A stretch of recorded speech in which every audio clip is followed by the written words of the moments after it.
अरे अडवून राहू नका आमच्या आपली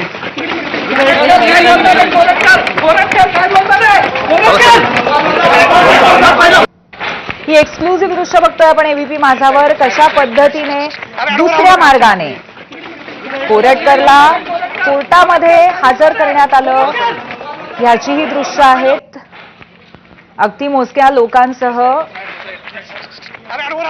कोरटकरला मागच्या दाराने नेण्यात आलेलं आहे.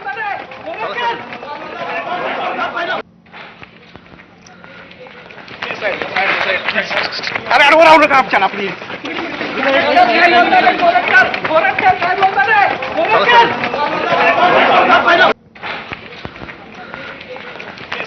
पोलीस स्टेशनच्या बाहेर आक्रमक झालेल्या आंदोलकांना कुठेतरी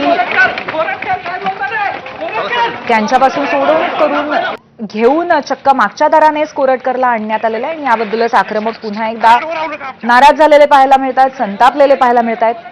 पण महत्वाची गोष्ट ही आहे की आता या सगळ्या प्रकरणामध्ये कोरटकरवरती पुढची न्यायालयीन कारवाई कोर्टामध्ये जारी होईल, चालू होईल.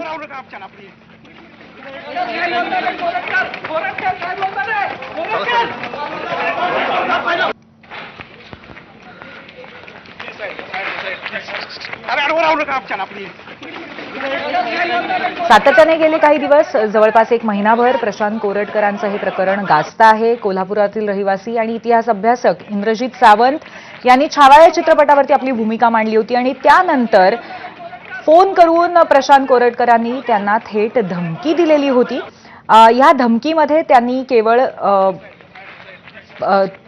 इंद्रजित सावंत यांना आव्हान दिलं नव्हतं, तर त्याबरोबरच त्यांनी छत्रपती शिवाजी महाराज आणि छत्रपती संभाजी महाराजांबद्दल सुद्धा चुकीच्या पद्धतीचे उद्गार काढलेले होते. आणि हे जे संभाषण होतं ते संपूर्ण महाराष्ट्राने ऐकलं, कारण ही ऑडिओ क्लिप नंतर